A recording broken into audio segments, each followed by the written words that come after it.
प्यार के काबिल जो थे, फारूक उनसे प्यार था, दोस्ती भी उनसे की जो उम्र भर अच्छी लगे। वहाँ एक जमशेद दस्ती मजदूर और खालिस्तान मजदूर, मुझे फ़ख्र है, मेरा दादा मजदूर, मेरा नाना मजदूर, मेरा वालिद महकमा नहर में बैलदार झाड़ू देने वाला। और इमरान खान साहब कहते थे कि ये आते हैं पाकिस्तान को लूट के फिर लंदन चला करो। यार एक तरफ एक शख्स मुसल्ले पे बैठा, एक शराब पी रहा है, बराबर हो गए। हम तो खिदमत कर रहे हैं इतने बड़े लोगों के सामने। मैंने तो मौत को गले लगाया, खौफनाक आग के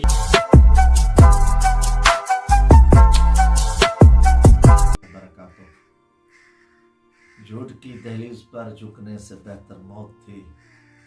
करबला वालों के मुझको ऊंचे सार अच्छे लगे। प्यार की गुफ्तगू में कट गया सारा सफर। कितने प्यारे लोग थे जो हम सफर अच्छे लगे। प्यार के काबिल जो थे, फारूक उनसे प्यार था, दोस्ती भी उनसे की जो उम्र भर अच्छी लगी। अल्हम्दुलिल्लाह हमारा ये मुश्किल का जो सफ़र है, मेरा ईमान है कि अल्लाह ताला हर मुश्किल के बाद आसानी देता है। और अल्लाह ताला ने ये कुरान पाक में भी फरमाया है, मुश्किल वक्त में लोग पहचाने जाते हैं, दोस्त पहचाने जाते हैं। वक्त सदा एक जैसा नहीं रहता। और यकीनन मामलात हैं, ज़िंदगी में चलते रहते हैं। मेरी तो पूरी ज़िंदगी एक मुज़ाहमती ज़िंदगी है। वो इसलिए है कि मैं गरीब आदमी हूँ और मैं अपने गरीब और मज़दूरों पे जब जुल्म देखता हूँ तो फिर बर्दाश्त नहीं होता। एक रास्ता है कि मैं गरीब का नारा लगा के असम्बली में पहुँच गया था और फिर मैं उसी सिस्टम में ही बेगैरत बन जाता। दूसरा था कि मैंने अल्लाह से वादा किया, अल्लाह के साथ मैंने अपने लोगों से वादा किया कि अल्लाह ने मुझे मौका दिया तो मैं सेब की खिदमत करूँगा। अल्हम्दुलिल्लाह मेरा ईमान है कि इस खोटे दौर में, इस नफ्सा नफ्सी के दौर में, इस जुल्म के दौर में, इस इंतकाम और बुराई के दौर में, अल्हम्दुलिल्लाह मेरा ईमान है कि मैंने अपने गरीबों मजदूरों की खिदमत की। यहाँ मेरे मुकाबले में अरबपति, खार नवाबजादे, वडेरे, जगीरदार, बड़े बड़े सनतकार हैं। और वहाँ एक जमशेद दस्ती मजदूर और खालिस्तान मजदूर, मुझे फ़ख्र है, मेरा दादा मजदूर, मेरा नाना मजदूर, मेरा वालिद महकमा नहर में बैलदार झाड़ू देने वाला। और मैं खुद मजदूर, मेहनत मजदूरी करके मैं वक्त के बड़े बड़े फिरौनों की सफ़ों में गुज़रा और अल्लाह ने मुझे हक सच कहने की जुर्रत दी, तौफीक दी और मैंने अपने लोगों की खिदमत की एक मिसाल है और मुझे इस पर फ़ख्र है। और यकीनन जैसे मुश्किल वक्त मैंने कहा कि सदा नहीं रहते, ऐसे ही फिर सच वाले लोगों का, खरे लोगों का साथ देना चाहिए, ये यकीनन ज़रूरत है। उसमें कहा था ना कि महमूद ने कहा था कि जिनके हाथों में सदाकत के अलम होते हैं, तयशुदा बात है तादाद में कम होते हैं। आज हकीकतन सच कहने वालों को ही पागल कहा जाता है, दीवाना कहा जाता है, गलत कहा जाता है, क्योंकि वो तादाद में कम है मगर उनके लिए बहुत कुछ इल्ज़ामात हैं। तो हम अल्हम्दुलिल्लाह हक सच कहने वाले इन चीज़ों की परवाह नहीं करते। और मेरे भाइयों, ये बड़े मुश्किल रास्ते हैं। एक किसी के घर एक कांस्टेबल आ जाए, सिपाही आ जाए, कोई पुलिस वाले आ जाए तो कितने लोग परेशान होते हैं। मगर हमें हौसला है, अल्लाह ने हौसला दिया है, सब्र है और सच वालों के साथ अल्लाह की मदद होती है। तो मेरा ईमान है कि इंशाअल्लाह ताला पाकिस्तान बेहतर होगा। हम पाकिस्तान की बेहतरी के लिए आवाज़ उठा रहे हैं।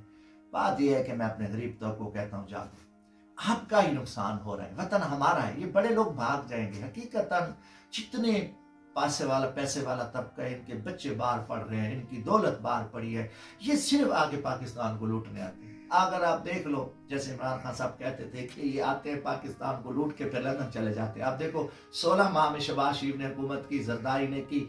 चूँ ही इनकी हुकूमत खत्म हुई तो शहबाज शरीफ लंदन बैठा था, जरदारी दुबई था, बिलो रानी कहाँ चली गई थी।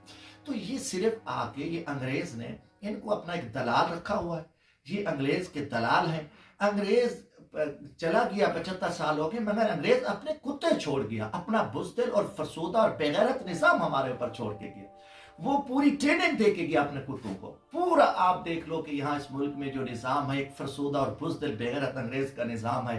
कोई यहाँ कानून नहीं है, कोई निज़ाम नहीं है, कोई इंसाफ नहीं है। तो ये अंग्रेज के कुत्ते हैं انگریز ان کو ڈیوٹی دیتے جاؤ اتنے اتنے دنوں وزیر اعظم شپ کرو اور اس ملک کو اجاڑ کے اس ملک کی چیخیں جو جتنا بڑا حکمران ہے انگریز اس کو ٹارگٹ دیا ہے کہ آپ جاؤ گے غریبوں کی چیخیں نکلواؤ کسانوں کی ہاریوں کی چلائیں تاجر ہر طرف تو میں پھر آپ کو انعام دوں گا. تو یہی تھا کہ جب 1947 سے پہلے انگریز یہی تھا کہ یہاں کے جتنے فیوڈل بڑے بڑے مافیا جگیردار سردار نواب تھے وہ غریبوں پہ ظلم کرتے تھے تشدد کرتے تھے ان کی چیخیں نکلتی تھی. پھر انگریز جو ہے نا ان دلالوں کو زمینیں مربع جدادیں دیتا تھا تو ان جدادوں پہ وہ جو ہے نا آج تک ہمارے اوپر حکومت کر رہے ہیں اور وہ بزدل ہیں. اور اس لیے اس نظام کے لیے ہم ایک جدوجہد ہے کوئی بھی ذاتی مقصد نہیں ہے کوئی کوئی تکلیفیں ہیں ہمارے لیے مسائل ہیں گھر سے بے گھر ہیں چھاپے پڑتے ہیں ہر طرح کے بچے تو کیا مثلا میں 4 قومی اسمبلی کے الیکشن جیتا ہوں میں اپنے ملک میں محفوظ نہیں ہوں میرے اوپر کوئی FIR نہیں ہے کوئی گناہ نہیں ہے کوئی جرم نہیں کیا خدمت کی اللہ کی قسم کے کوئی جدادیں نہیں ہیں مربع نہیں ہیں. میں پاکستان کے تمام انٹیلیجنس کے اداروں کو کہتا ہوں بغض سے نکلا کہ میری کوئی جداد کوئی میری مار دھار کوئی کرپشن تو مجھے چوک پہ پھانسی لٹکا دیجئے جنازہ بھی نہ پڑھائے جب مگر انصاف کرو یار ایک طرف ایک شخص مسلح پہ بیٹھا ایک شراب پی رہا ہے برابر ہو گئے ہیں ہم تو خدمت کر رہے ہیں اتنے بڑے لوگوں کے سامنے میں نے تو موت کو گلے لگایا خوفناک آگ کے شعلوں سے میں کھیلا ان جگیردار تو لوگوں کو جلوا دیتے تھے فرسودہ نظام تھا بچیاں سکول نہیں جاتی تھی سارا نظام ختم نے معصوم بچیوں کے لیے غریبوں کے لیے فری بسیں چلائیں ان کے جوتے اٹھائے بجلیاں دی گیس دیے نوجوانوں کو نوکریاں دی ان کی تعلیم صحت کا بندوبست کیا رات دن صرف کیا ایم این اے شپ میں نے غریبوں کے قدموں کے نیچے رکھ کے رکھ دی اور مجھے اس پہ فخر ہے خوشی ہے. تو ویسے دیکھو ایک طرف اربوں لوٹنے والے لوگ ہیں اور ایک طرف ہے جس کا گھر بھی نہیں ہے میں اپنی پرندے طرح زندگی گزارتا ہوں میرا اپنا ذاتی مکان ہی نہیں ہے اور آیا کیونکہ بغض ہے کہ یہ کرو وہ کرو ڈھونڈ لو انشاءاللہ ہم آپ کے ساتھ کھڑے ہیں اور میرا یقین ہے اور اس پہ میں مطمئن ہوں اور میں دوستوں کو بھی کہتا ہوں اللہ تعالیٰ ہماری حفاظت کرے گا. آپ الیکشن کی تیاری کریں اور انشاءاللہ الیکشن شفاف ہوں گے اور ضرورت ہے اس میں الیکشن میں اگر خدا نہ خواستہ ڈنڈی مارے گی تو بہت بڑے سیریس حالات خراب ہوں.